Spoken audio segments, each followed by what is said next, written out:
Nick Einhorn. My name is Nick Einhorn. I've been performing magic professionally for the last 16 years.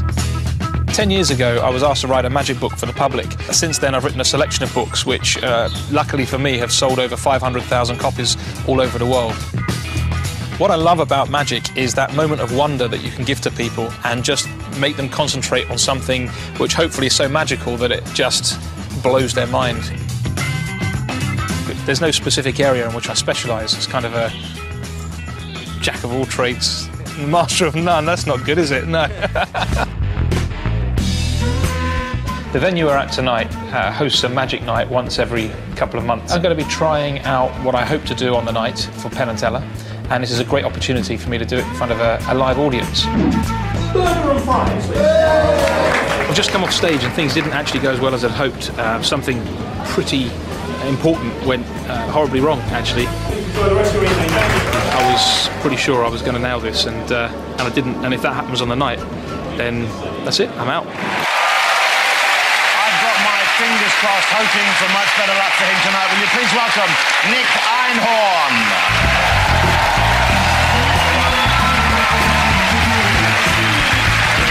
Thank you.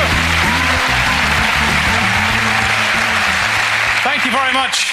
Recent research has suggested that under pressure, women make better decisions than men. Well, this evening, I'm going to put the power of a woman's intuition to the test.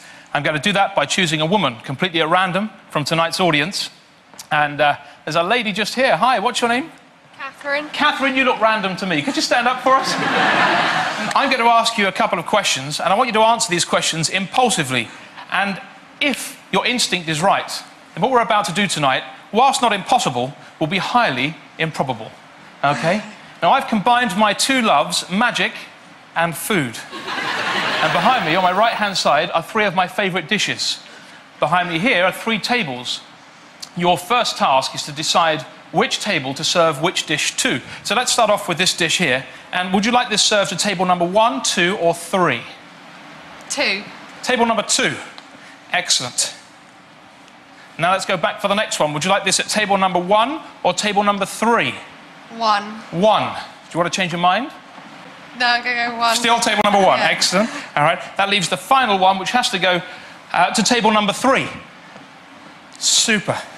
Now, we need to find 3 hungry-looking men from tonight's audience who are going to represent our diners for the next few moments. So I'd like you to randomly choose any 3 men from tonight's audience. If you would go ahead and point to anybody here this evening.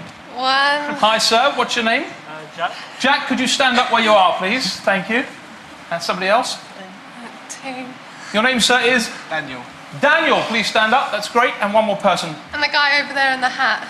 Yes, good. All the way back here. Super. Your name, sir, is? Wayne. Wayne.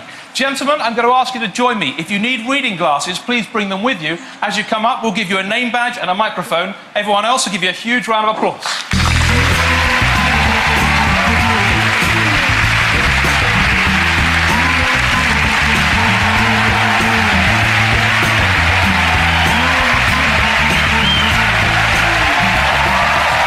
Thank you for joining me, guys. You've got your name badges? Okay, Catherine. Catherine, we've got some more decisions to make here. You have to choose which of these envelopes, blue, red, and yellow, each of these guys get. So let's start with Daniel. Should he get the blue, the red, or the yellow envelope? Red. The red envelope for Daniel. So, Daniel, if you could take hold of that for me. Thank you very much. And what about the blue envelope? Jack or Wayne?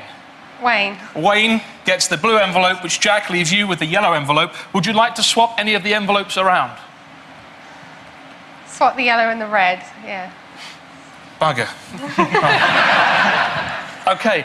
Do you think Wayne looks like a man who should be sitting at table 1, 2, or 3? 2. Go and sit at table number 2, please, Wayne. What about Jack? 3. Go and sit at table number 3. And Daniel, you have to go to table number 1. You have the longest to walk. Thank you very much. Now, before they get too comfortable, do you want to switch them around? Maybe change the men's order at all?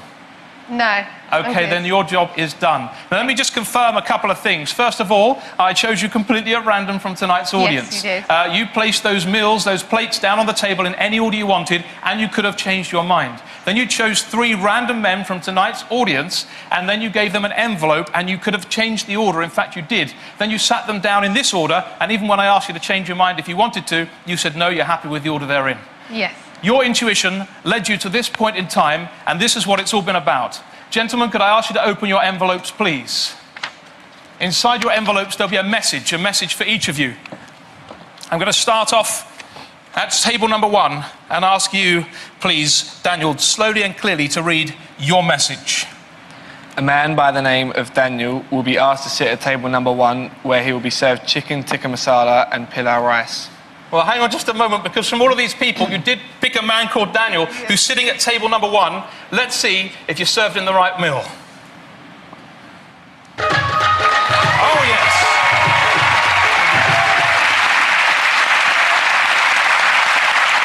So you're at table number 2. Would you please slowly and clearly read your message? Wayne will be instructed to sit at table number 2, where he'll be served burger and fries. Well, again, Wayne is sitting at table number 2, but has he got a burger and fries? Yes!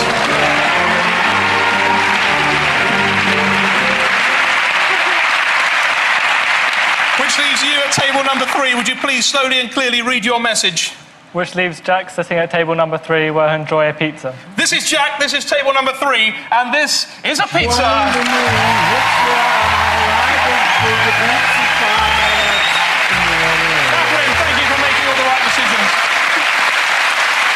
Your intuition is doing so well this evening. Have a good evening. Thank you. Good night. Mr. Nick Einhorn, ladies and gentlemen. Wasn't that incredible? Nick, remarkable. Wonderful stuff. Hungry? Well, I am a bit. I can smell the food. It smells good. That was remarkable. And I'm not particularly good with numbers. I can add up and stuff, but I know every time you add something and you give them a multiple choice for something, the permutations get bigger and bigger and bigger. Absolutely. So there were probably, if you think there were 3 initially you chose, and then the 3 had the 3 envelopes. At least 40 billion.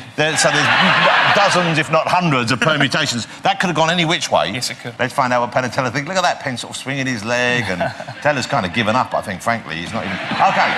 What do you think? If we believe that your audience selection was really random, then it took a while to get the people up on stage. That time may not seem like much to a layperson, but to a magician, that seems like enough time for you to very clearly have in your head the people's names. And of course, you already know what the food is going to be. And there's the 3 tables. And then she gave them the envelopes. Then you asked her if she wanted to change her mind. And she did.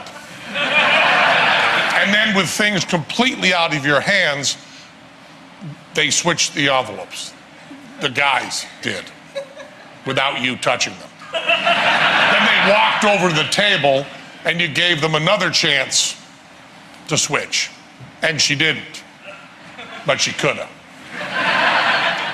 And then they opened up the envelopes, and it had not just the food on it, but the names of the guys, which you knew, you asked them. But it was at the right table, with the right food. And she switched them over here without you touching. That to a lay person. That is a remarkable trick. Wouldn't you agree? Absolutely remarkable.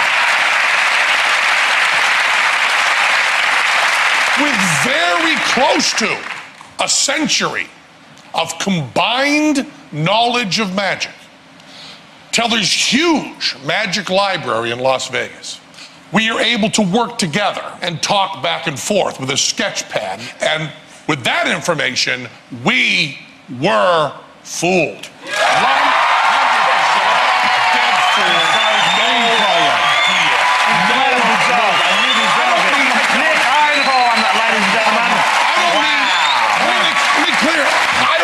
Couldn't be this, it couldn't be that. No idea.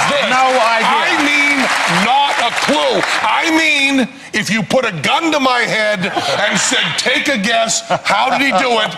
I would say, tell my family I love them. Okay,